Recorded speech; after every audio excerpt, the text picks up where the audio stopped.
आज स्वतंत्रता दिवस के अवसर पर चारों ओर आज़ादी का जश्न तो हर कोई मना रहा है। आज हर एक के जुबां पे स्वतंत्रता दिवस के चर्चे, कोई गीत के माध्यम से तो कोई मोबाइल के माध्यम से स्टेटस दुनिया को दिखा रहा है कि वो आज़ादी का जश्न मना रहा है। अपनी देशभक्ति के भाव को अपने तरीके से प्रदर्शित कर रहे हैं लोग। जो लोग अपने देश के तिरंगे के बारे में तक नहीं जानते, वो आज सच्चे देशभक्त बन रहे हैं। लोगों को आज भी दिखावा ही करना है, कहने को हम सच्चे देशभक्त हैं, पर करते कुछ नहीं है। ना ही अपने मौलिक अधिकारों का पालन करते हैं, और ना ही अपने मूल कर्तव्यों का, और ना ही अपने स्वदेश के रचित संविधान का। आज के दिन 74 वर्ष पहले हमारा देश अंग्रेज़ों से मुक्त हुआ था। तब से आज के आज़ादी के वर्षगांठ के स्वरूप के रूप में मनाया जाता है। आज के हर व्यक्ति आज़ादी की बात कर रहा है। क्या सही मायने में हम क्या आज़ाद हैं?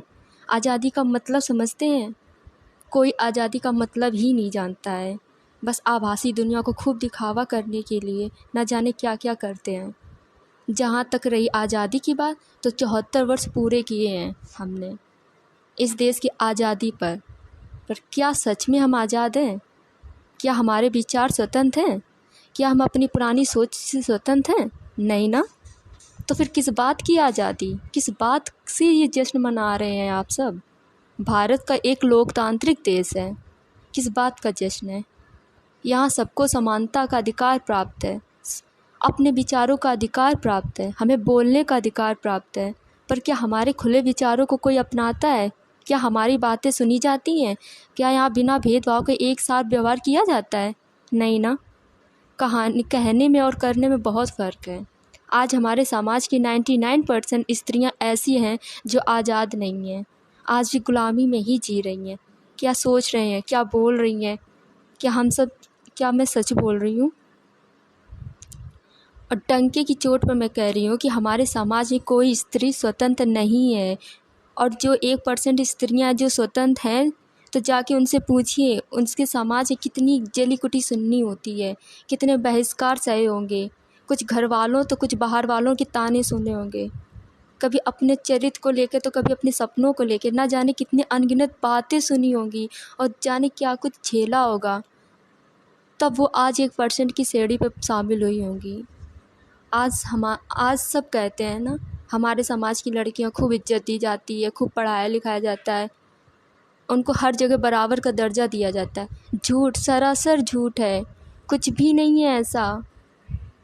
पर हम सब बताते हैं, होता क्या है हमारे समाज में, बेशक खूब पढ़ाया जाता है, खूब दहेज के साथ विदा भी करना पड़ता है, बेशक हमारे सारे शौक़ भी पूरे किए जाते हैं, पर शादी के बाद उनके उड़ने की भी सीमा तय कर दी जाती है। बेशक वो अपने सपने को जीने का मौका दिए जाते हैं, बेशक उनके कपड़ों को चयन करने के लिए स्वतंत्र हैं, पर उनकी हिदायतें मिलती हैं कि तुम तो सही गलत जानती हो। पर जब खुद की स्वार्थ की आती है, तो न जाने किन किन बातों का हवाला देकर उन्हें अपमानित किया जाता है। उन्हें घर के बेटा कहा तो जाता है, पर बेटा होने का अधिकार से वंचित रखा जाता है। बराबर के तो सिर्फ मुँह के कहने को ही अच्छा लगता है जनाब। जब सच की बेटियों को बराबर का दर्जा देंगे तो समझ में आएगा कि बराबरी कहते किसे हैं। आज़ाद तो आज सब हैं, पर अपनी सोच से नहीं, अभी भी गुलाम ही हैं। कैसी कैसी बातें हैं हमारे समाज में, हमारे समाज की स्त्रियों को लेकर।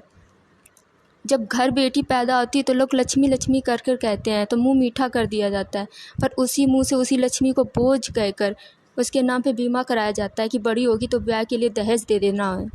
जब थोड़ी बड़ी हुई, थोड़ी समझ में सक्षम हुई, तो उसे वही हिदायत दी जाने लगी, उसे लाज हया की तालीम दी जाने लगी।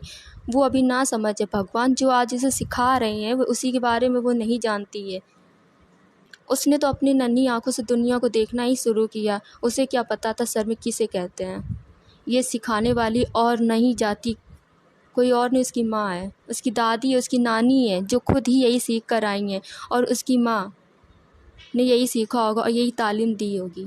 समाज कहता है कि तुम लड़की हो, देर रात तक बाहर नहीं रह सकती हो, तुम्हारी इज्जत को खतरा है। और ख़तरा भी किन से जनाब? वही जो आज आज़ादी की बात कर रहे हैं। समाज कहता है कि तुम्हारे कपड़े छोटे हैं, यही पहनना है तो कुछ पहनो, कुछ मत ही पहनो।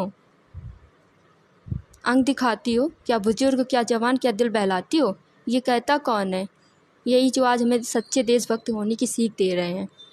बोलते हैं कि पढ़ लिख कर क्या करोगी, खाना तो तुम्हें जीवन भर बनाना है, उसकी तैयारी करो। मैं कहती हूँ ऐसा कौन है जो बिना खाए पिए ज़िंदा, अगर ज़िंदा रहना है तो भूख खाना तो बनाना ही पड़ेगा ना, चाहे मैं हूँ या कोई और हो, सबको बनाना पड़ेगा। लड़की हो इसलिए बनाना पड़ेगा, ये बर्दाश्त नहीं कर सकती मैं।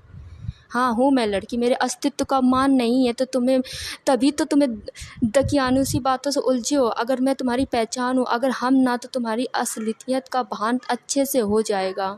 अगर हम नहीं है तो तुम आज आज़ादी की बात कर रहे हो, हम तो बचपन से लेकर बुढ़ापे तक घर की चार दीवारी में ही अपना सपना सजाते हैं। ये जो तुम कहते हो ना कि तुम घर में करती हो तो क्या हुआ, बस 2 घंटे भी ना रहूं तो तुम्हारे घर का क्या होगा, तब तुम्हें समझ में आएगा। अच्छा, मैं कहती हूँ ज़रा घर का ही काम करके देख लो आप लोग। मत करो इतना गुरूर अपने ऊपर, तुम्हारा अस्तित्व ही हमसे है और हमसे ही ख़त्म है। दुनिया की किन किताब में लिखा है जो शारीरिक रूप से बलशाली है वो ही श्रेष्ठ है और जो मानसिक रूप से शक्तिशाली है वो कमतर है। हर मायनों में स्त्री पूजनीय है और हमारे हमेशा पूजनी ही रहेगी। अगर आज़ादी मनानी है तो अपनी सोच को स्वतंत्र कीजिए, ये लड़के लड़की को भेदभाव मिटाइए। ये सब कुछ नहीं होता, ये मोह और माया जाल है। लड़के लड़की एक ही हाड़ मांस के बने होते हैं, भले शारीरिक संरचना अलग है, पर जितनी सांस आप लेते हैं ना, उनके अंदर भी उतनी ही सांस चलती है।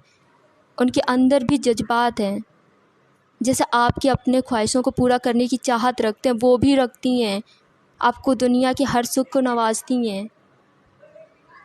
हर स्त्री को अपने पर ही क्यों कुतरना है। आज़ादी तो हमारे देश की हर स्त्री की दशा को सुधारना होगा, नहीं तो ऐसे में बस दिखावे ही आज़ादी मनाकर खुश रहिए। जय हिंद, जय भारत।